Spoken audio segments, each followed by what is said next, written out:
देखो देखो BO Savart का नियम क्या कहता है? तो बीओ सावर्त के नियम से हम लोग निकालते हैं कि डीबी का फॉर्मूला होता है, डीबी इक्वल टू क्या होता है? Mu naught upon 4 pi I D L sine theta upon R का स्क्वायर। ठीक है। अब पहले देखो हमारे पास नोन वैल्यू क्या है, पहले देखो ये कुंडली का व्यास, इस कुंडली का त्रिज्या कितना? ए। कुंडली का त्रिज्या कितना? ए है। ठीक। अच्छा, हम जो डिस्टेंस ले रहे हैं वो वाला डिस्टेंस कौन है? आर। और एक्चुअल में हम डिस्टेंस कहां से ले रहे हैं इसका? एक्स से। तो हमारे पास जो नोन वैल्यू है, यानी हमारी जानकारी के अंदर में जो वैल्यू है वो सब है ए है, आर है और क्या है? एक्स। हमारे पास इसमें कोई आया है ऐसा? नहीं। तो हम लोग क्या करेंगे, इस फॉर्मूला को उस पर कन्वर्ज करेंगे जिसमें ए आ जाए, आर आ जाए, एक्स आए, ऐसा कुछ हमको लाना है। समझ में आता है? तो तुम देखो स्टार्ट यहां से कर सकता है। मान लो कि देखो अगर कोई सर्कल है और उस सर्कल से अगर हम किसी लाइन को ऐसा करके खींचते हैं, ये वाली सर्कल से लाइन को खींचते हैं, तो पहले ये बताओ ये डीएल और आर के बीच का एंगल कितना है? डीएल और आर का बीच का एंगल कितना है?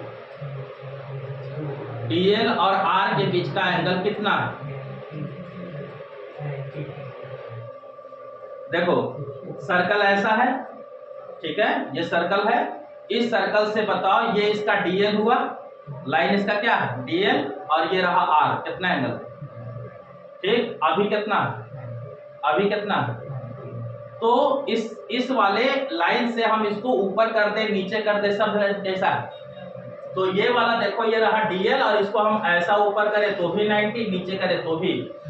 तो इसका मतलब इसके सामने से जो एंगल इसके साथ बढ़ रहा है, किसके किसके बीच? डीएल और आर के बीच। डीएल और आर के बीच कितना डिग्री एंगल है? तो अगर ये 90 है तो 90 के सामने वाला ये एक्स कौन हुआ? कर्ण। ठीक है। और अगर ये कर्ण हुआ है तो इसका मतलब ये हमारे पास कौन बचा? तो आंसर है ये आर हमारे लिए कौन हो गया? तो आंसर है आर हमारे लिए हो जाएगा। तो ये हमारे पास सपोज मान लो कि ये हो जाएगा हमारा लंब, और ये कुछ ही हो गया, कुछ ही होगा आधार।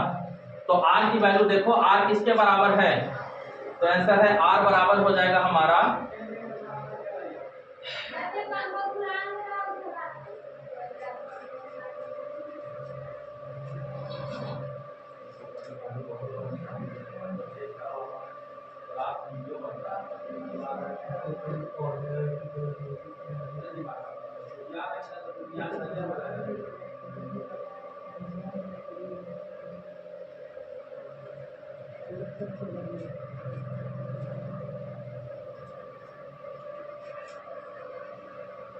हाँ जी। तो क्या बोल रहे थे कि 90 था ना? तो अच्छा पहले थीटा डिसाइड कर लेते हैं। थीटा डिसाइड कर दे, देखो क्योंकि थीटा पर रहेगा पता, तब तो पता चलेगा ना कि लंब और आधार कौन है। तो देखो ये वाला लाइन देखना, ये वाली जो x की लाइन है और ये जो dv साइन थीटा का तुम लाइन खींचा है, इन दोनों के बीच x और dv साइन थीटा के बीच कितना है? 90। तो इसका मतलब ये पूरा यहाँ से यहाँ तक 90 है ये। तो अगर ये 90 है और मान लेते हैं कि ये वाला एंगल है थीटा, तो ये फिर कितना है? 90 माइनस थीटा। और अगर ये 90 माइनस थीटा है तो फिर ये कितना हुआ? तो आंसर ये भी थीटा होगा। अब नमन कोण में ऐसे होता था, बाहर वाला कोण जो होता था अंदर वाला के बराबर आता था। तो इस थीटा के कारण से तो हमारे पास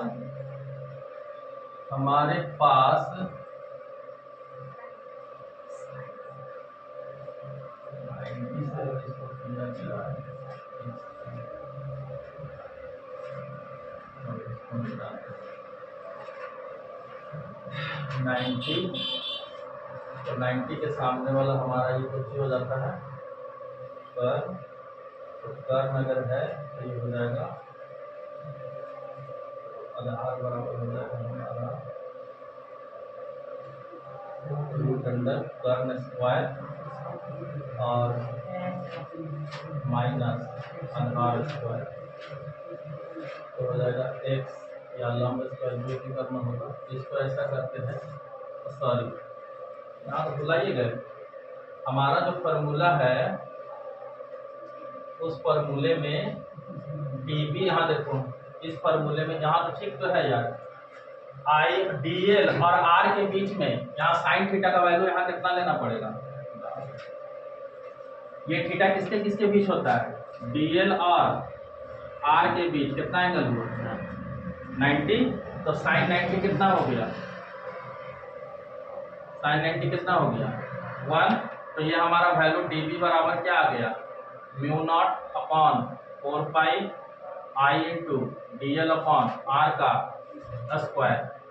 ठीक, और हमारा कैलकुलेशन क्या करता है कि b जो होगा वो dB cos थीटा का फुल इंटीग्रेशन होगा, तो ये रहा dB और इसके साथ क्या लगा दो कौन थीटा cos थीटा, तो देखो टोटल भी कैसे आएगा, तो आंसर है क्लोज इंटीग्रल dB cos क्या था थीटा, तो b equal to close integral dB कितना है mu naught upon 4 pi I into dl बटे r के स्क्वायर और साथ में क्या लगा cos थीटा, जो पूरा वैल्यू किसकी है dB की, और कैलकुलेशन में हमारे साथ क्या आया था cos थीटा, तो देखो यहाँ कौन आ गया cos थीटा।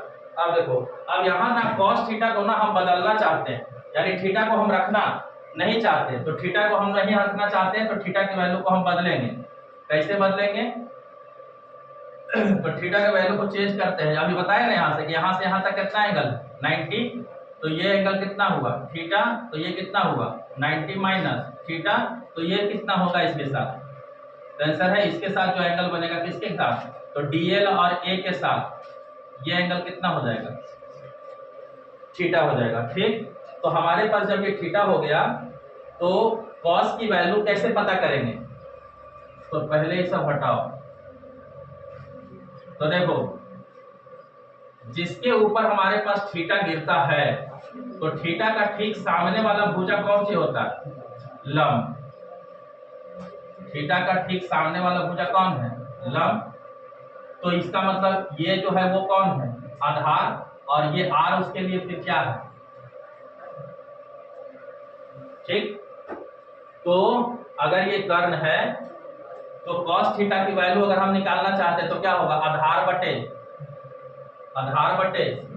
तो आधार यहाँ कितना है a और कर्ण कितना है, अच्छा r को हम लोग मन करते देखिए, r को हम लोग कर लेते हैं, r इक्वल टू क्या हो जाएगा, तो कर्ण बराबर हो जाएगा लंब स्क्वायर प्लस क्या हो जाएगा आधार का स्क्वायर, तो r की वैल्यू को पुट करो पहले, म्यू नॉट अपॉन कितना 4 पाई आई dl,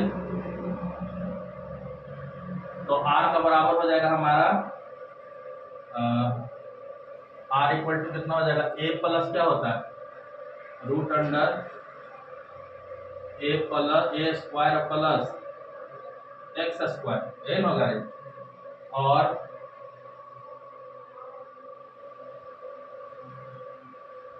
और इसका भी क्या हो जाएगा स्क्वायर, और cos थीटा का वैल्यू निकालो, cos थीटा बराबर कौन सी होगा, तो cos थीटा बराबर होता है आधार बटे कौन सी कर्ण, तो इसका आधार कितना है a, कर्ण कितना है r, और r का वैल्यू कितना अभी तुम निकाला root under a square plus कौन सी है x स्क्वायर, समझ में बताया। ठीक, तो इसका मतलब cos थीटा का वैल्यू यहाँ क्या रखाएगा a बटे r का वैल्यू, तो रूट अंडर का वैल्यू कैसे लिखते हैं a square plus x square का पावर 1 बाई कितना होगा 2, और रूट का स्क्वायर करेंगे तो रूट खत्म, तो ये हमारा वैल्यू बचेगा b equal to mu naught upon 4 pi I dl a बटे a square plus x square और a square plus x square पर पावर 1 बाई कितना 2, तो 1 बाई पावर 2 और 1 कितना हो गया, ये भी a square plus x square का पर हाफ है, और इस पर पावर कितना है 1, तो दोनों आपस में जोड़ सकते हैं पावर को, तो ये हो जाएगा b equal to mu naught 4 pi I D L A बटे A square plus X square पर पावर 3 बाई कितना 2। अब देखो सारा वैल्यू हमारे पास आ गया। देखो तो इस पूरा फिगर में ए था, ए क्या है तो आंसर है इसकी त्रिज्या है, कुंडली की क्या है त्रिज्या। एक्स क्या था तो आंसर है जिस डिस्टेंस पर हम बी की वैल्यू जानना चाहते थे। डीएल क्या है उसका अल्पांश और आई उसमें क्या है करंट। तो इसमें कांस्टेंट वैल्यू कौन कौन है बाहर निकालो। तो आंसर है mu not constant upon 4 pi, I constant है, त्रिज्या कांस्टेंट है और ये जो हम वैल्यू देख रहे हैं ये भी कांस्टेंट है। कौन ए स्क्वायर प्लस एक्स स्क्वायर पर पावर 3 बाई कितना 2। तो इंटीग्रेशन खाली होगा किसका किसका डीएल का। अब एक कुंडली का डीएल करेंगे तो क्या मिलेगा 2 पाई आर। तो 2 पाई आर इसका आर कौन है ए। तो फॉर्मूला में क्या आएगा आर आएगा कि ए आएगा। जिसकी त्रिज्या ए है उसकी परिधि कितनी, जिसकी त्रिज्या आर है उसकी परिधि कितनी 2 पाई आर। तो जिसकी त्रिज्या ए है उसकी परिधि कितनी 2 पाई ए। तो इसका मतलब यहाँ पर डीएल हमारा जो रखा है वो कितना होगा b equal to mu naught upon 4 pi. और देखो ये पूरा का पूरा डीएल हम लोग इंटीग्रेट किए तो पूरा ये डीएल इंटीग्रेट हमको मिला क्या 2 पाई और कितना ए। तो ये फार्मूला में लगाए 2 पाई ए आई और फिर ए है ठीक बटे A square plus X square पर पावर 3 बाई 2। अब इसको पूरा कैलकुलेट करो। देखो 2 पाई ए का स्क्वायर हो जाता है ठीक। तो ये देखो म्यू नॉट अपॉन 4 पाई 2 पाई ए का क्या हुआ स्क्वायर और बगल में यहाँ क्या लगाया आई और ये हुआ ए स्क्वायर प्लस एक्स स्क्वायर पर पावर 3 बाई कितना 2 ठीक। अब तुम गौर से देखो 2 को छोड़ो पाई आर स्क्वायर क्या होता है वृत्त का क्षेत्रफल। तो अगर जिसकी त्रिज्या ए है उसका क्षेत्रफल कितना होना चाहिए पाई ए स्क्वायर। तो देखो पाई ए स्क्वायर है तो पाई स्क्वायर का मतलब पूरा का पूरा एरिया हुआ जो बीच में है खाली। तो इसका मतलब पाई ए स्क्वायर को भी हम लिख सकते हैं क्या म्यू नॉट 2 आई और पाई ए स्क्वायर को हम लोग लिख दिए एरिया। किसका एरिया तो ऐसा है कुंडली का एरिया जितना क्षेत्रफल है बटे 4 पाई ए स्क्वायर प्लस एक्स स्क्वायर पर पावर 3 बाई 2। समझ में आता है। ये जो हम लोगों ने निकाल के लेके आया है यहाँ पर आप लोग लिख लीजिएगा कि डीएल और आर के बीच में थीटा कितना था 90 इसीलिए वो 1 हो गया ठीक है। तो ये जो हमारा फाइनल वैल्यू जो आया है इस व्यंजक का b इक्वल टू क्या आया म्यू नॉट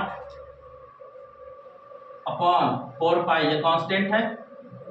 उसके बाद 2 आई और क्या a बटे A square plus X square पर पावर 3 बाई क्या 2। समझ में बताया ठीक है ना। अब ध्यान दो अगर ये वाला लेंथ सपोज मान लो ये वाली लेंथ ये x छोटा होते होते होते होते इतनी छोटी हो जाए कि ये सेंटर के पास पहुंच जाए तो फिर x की वैल्यू तो खत्म हो जाएगी। तो बचेगा कौन सेंटर से खाली रेडियस a। समझ में आता है। याद करो हम लोग किसी गोले के लिए चुंबकीय क्षेत्र की तीव्रता 3 जगह निकाले थे। एक निकाले थे आउटसाइड, एक निकाले थे ऑन द सरफेस और एक निकाले थे इनसाइड अंदर की ओर। तो उसी तरीके से ये जो डिस्टेंस है एक से कम होते होते होते होते अगर हम बिल्कुल कहां पहुंच जाए सेंटर पर यानी x की जो लेंथ है वो a से बहुत क्या हो जाए छोटी तो x टोटल मिला के क्या हो जाएगा 0। अगर x 0 हो जाता है तो ये वैल्यू कितनी हो जाती है यानी x बहुत छोटी है इससे a से तो x बराबर यहाँ क्या हो गया 0। अब देखो b इक्वल टू क्या हो जाएगा म्यू नॉट अपॉन 4 पाई 2 आई और एरिया कर ले लेते हैं a अपॉन ये देखो कौन हो जाएगा तो सर स्क्वायर को काटेंगे तो a पर पावर क्या आ जाएगा a पर पावर कितनी 3। ये हो गया हमारा कौन तो आंसर है सेंटर तक पहुंचने वाला मैग्नेटिक फील्ड। समझ में बता रहा है ठीक है ना। तो ये आपके लिए हो गया 2। और इसके और भी बहुत और भी केसेस है, लेकिन पहले इतना पहले आप लोग क्लियर कर लीजिए, उसके बाद फिर बताते हैं। देखा जाएगा बात।